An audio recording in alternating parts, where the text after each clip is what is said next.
of America. This is the night, Sunday night. The night TV presents some of its very best shows. An abundance of riches, some might say, and overabundance in the opinion of others. Our cover story now from Tracy Smith. 3.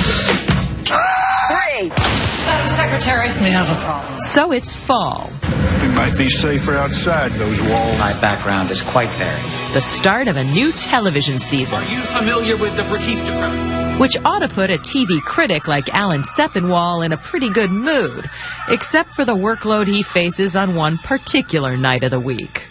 Sunday is the worst. It is my nightmare. I mean, it's the best and the worst, because on the one hand, you have the very best shows in all of television, many of them the very best shows in the history of television, all airing on Sunday, but they're all airing on Sunday. Sepinwall specializes at hitfix.com in the art of the online recap, those nearly instant reviews that his readers expect nearly instantly. This Sunday in the fall alone, there's going to be the final season of Boardwalk Empire. The Walking Dead is coming back. Then Homeland's going to come back. There's going to be more Good Wife. The problem? These shows, all popular, all critically acclaimed, will all air at the exact same time, Sunday at 9 p.m. You seem very absorbed. Your Aunt Rosamond. Anything interesting? And it doesn't stop when the year ends. In January, the servants and snobs of Downton Abbey will join the fray. And come spring, there will be blood, no doubt, when Game of Thrones returns. I look at Sunday and I cry because I want to write about all these shows and I can't. It's too much. What to watch now and what to record for later, that's the debate in the 50% of American homes that have digital video recorders, DVRs. According to TiVo, 8 of the 20 most time-shifted programs last season aired on Sunday, with AMC's Mad Men topping the list. But if we can watch these shows whenever we want, why do programmers jam so many of them into Sunday night? In part, it's a numbers game. As we ease out of the weekend, it's where the eyeballs are. Sunday is the most popular TV night of the week, and has been for most of the past 25 years. Last season, on average, 122 million viewers, a third of the country, tuned in on Sunday. I think Sunday night means to the audience this show matters. This is a show that's worthy of paying attention to. And it's become an expectation for viewers, says Showtime president David Nevins, the architect of edgy Sunday successes like Homeland and Masters of Sex. The study of sex is the study of the beginning of all life. It doesn't matter to us when people watch it, but the new stuff is out Sunday night, and I think if a show doesn't appear on Sunday night, people start to wonder, is this less important than the other stuff? Good evening. Truth is, Sunday's long been a good evening for television. By the time Alfred Hitchcock Presents debuted on Sunday nights in 1955, live from New York, Ed Sullivan's variety show was already 7 years into a 2-decade ride. Thank you very much. Along the way, he was joined by shows of all shapes and species, according to Ron Simon, a curator at the Paley Center for Media. Almost every genre is reflected. You want to go into great children's programmings. You have Lassie and Walt Disney's Wonderful World of Color.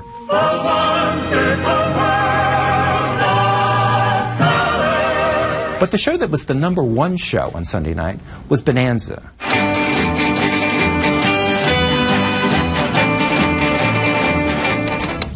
Sunday even sprouted a certain top-rated news magazine of note, seen here on CBS. I'm Harry Reasoner. I'm Mike Wallace, and those are the stories tonight on 60 Minutes. But the rest of the night fell into something of a routine. In the 70s and 80s, programmers began to think of Sunday night as big event television. And Sunday night was when they put on the best movies possible. Movies. Movies, yes. Tonight on the CBS Sunday Movie. In fact, one of the highest-rated movies of all time was Gone with the Wind in 1976. Sunday. The Sunday night movie stayed popular well into the 90s. When you walk. And the top-rated Touched by an Angel gave Sunday nights a wholesome glow. It may be hard for you to understand, Deborah, but I'm an angel.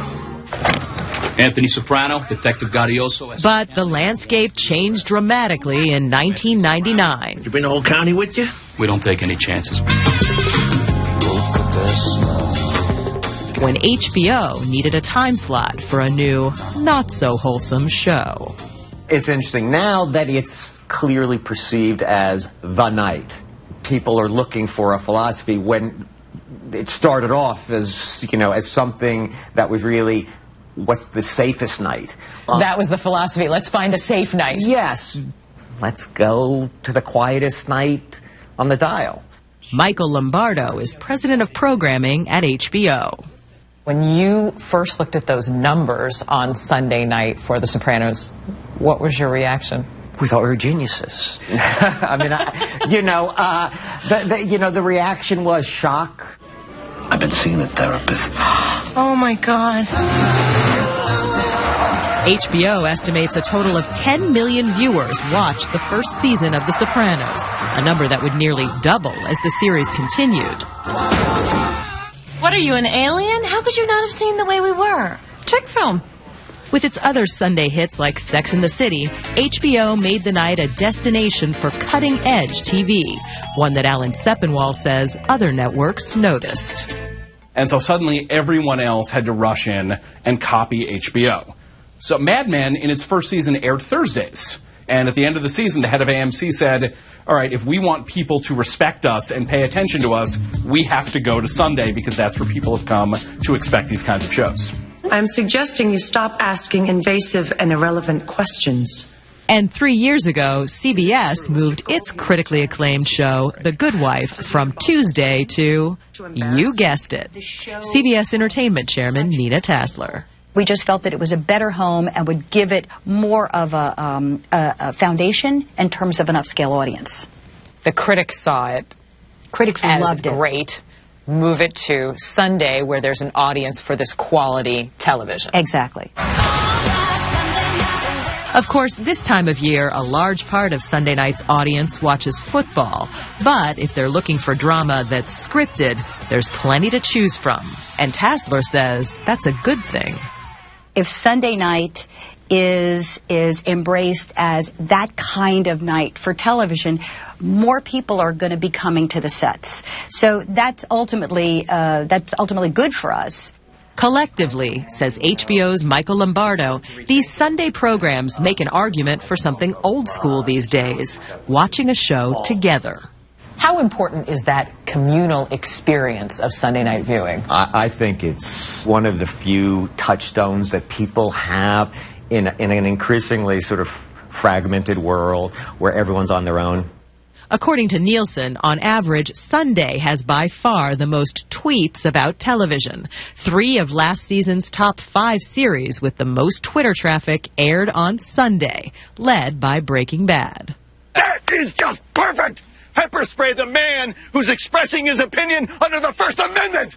Showtime's David Nevins. If you want to be part of that conversation, you better not wait until Thursday to watch it. Time shift, and you might have to settle for this, watching other people watch Sunday night TV. No, no, no, no! Like these YouTube videos of people reacting to an especially gripping episode of Game of Thrones. No! But perhaps we can take heart in this. Favorite characters may die, but programmers say great Sunday night TV won't be snuffed out anytime soon. The atmosphere on Sunday night, is it like it's a crowded party where there are lots of fascinating guests and that's a good thing?